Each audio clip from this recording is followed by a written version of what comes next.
കാണിക്കുന്നേ?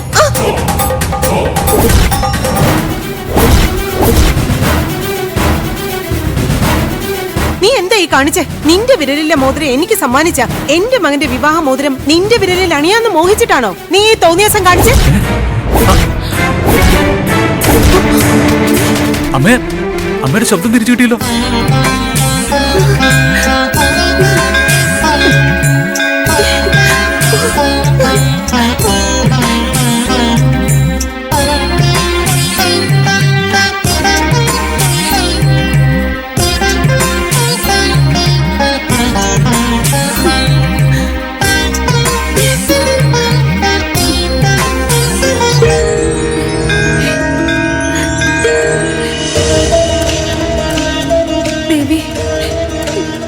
പ്രാർത്ഥന കേട്ടല്ലോ,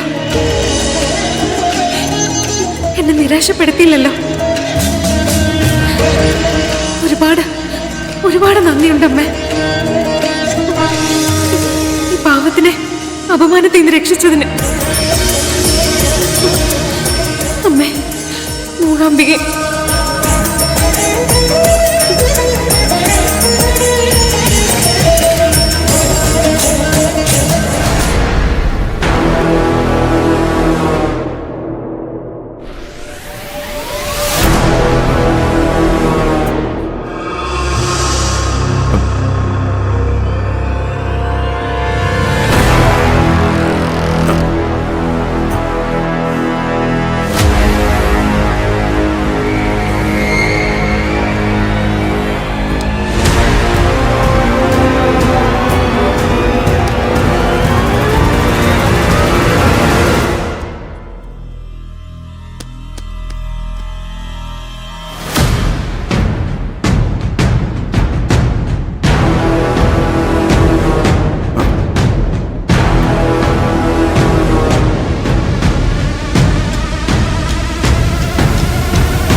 ഇപ്പൊ വേദന തീരെയില്ലല്ലോ. എനിക്ക് നന്നായിട്ട് നടക്കാനും കഴിയുന്നുണ്ട്. ഇതെന്തത്ഭുതം! പെട്ടെന്നെന്താ ഇങ്ങനെ? ഇപ്പൊ വേദന തീരെയില്ലല്ലോ. ഇനിയിപ്പോ സന്ദീപ് പറഞ്ഞ പോലെ സ്ത്രീകളെ നേരിട്ട് അമ്പലത്തിൽ ചെന്ന് പ്രാർത്ഥിച്ചതുകൊണ്ടാണോ?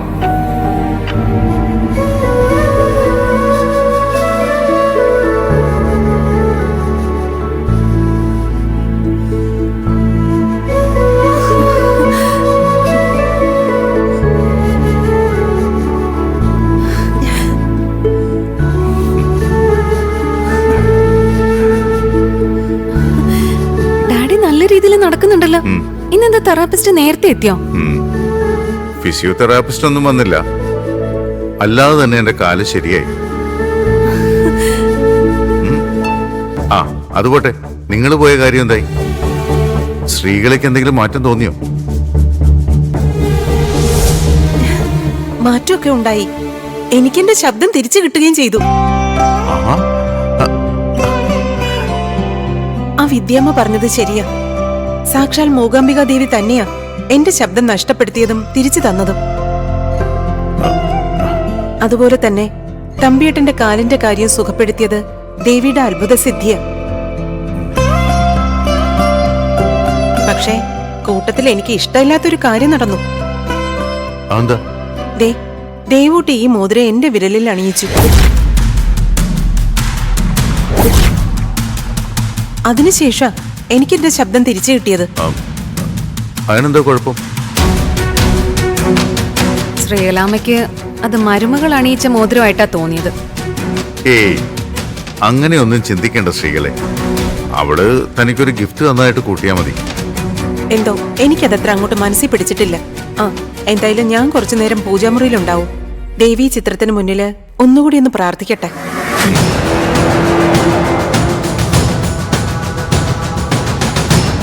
ഞാൻ പറഞ്ഞില്ലേ ഡാഡി, ഇനിയിപ്പോ ശ്രീകലാമയും സന്ദീപിനെ പോലെ മൂകാംബികയുടെ കടുത്ത ഭക്തയായി മാറും. പക്ഷെ ആ മോതിരം, അതിനെന്തോ ദിവ്യശക്തിയുണ്ട് കേട്ടോ ഡാഡി. ദേവൂട്ടിയുടെ പേരിൽ കിടന്നതല്ലേ? തീർച്ചയായും നീ പറഞ്ഞ പോലെ അതൊരു സാധാരണ മോതിരമല്ല. ആ മോതിരം നമ്മുടെ കയ്യിൽ കിട്ടിയ നമ്മൾ ഉദ്ദേശിക്കുന്ന പോലൊക്കെ നടക്കുമെങ്കിലോ? തൽക്കാലം അത് അവളുടെ കൈ കിടക്കട്ടെ. സൗകര്യം പോലെ നമുക്കത് സ്വന്തമാക്കണം. അതിനുള്ള വഴിയൊക്കെ ഞാൻ പ്ലാൻ ചെയ്തോളാം.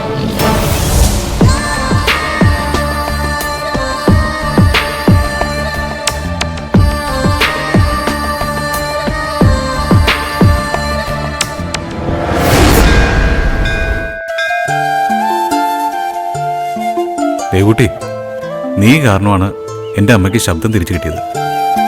എന്നിട്ടും എന്നെ സങ്കടപ്പെടുത്തുന്നത് നിന്നോടുള്ള അമ്മയുടെ നിലപാടാണ്. ഇത്രയൊക്കെ ഉപകാരം ചെയ്തിട്ടും എൻ്റെ അമ്മ അതൊന്നും അംഗീകരിക്കാനുള്ള മനസ്സ് പോലും കാണിക്കുന്നില്ലല്ലോ.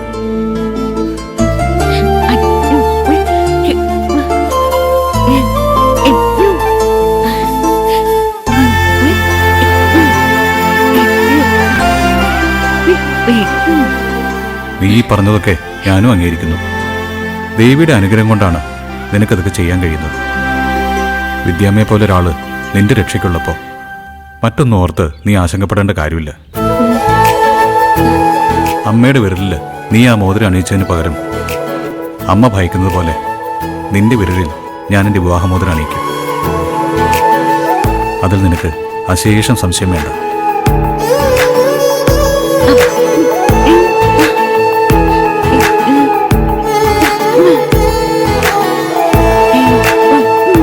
ഇല്ല ദേവുട്ടി, അമ്മ നിരാശപ്പെട്ടാലും വേദനിച്ചാലും നിന്നോട് എനിക്ക് അനീതി ചെയ്യാൻ പറ്റില്ല.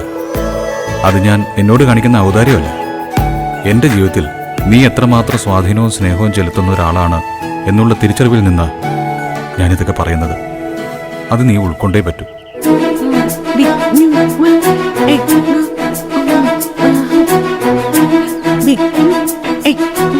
മതി, വിദ്യാമ്മ പറയുന്ന പോലെ നീ കേട്ടാ മതി.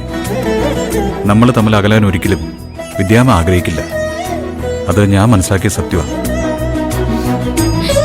അല്ല, നിനക്ക് നിന്റെ മോതിരം വേണ്ടേ?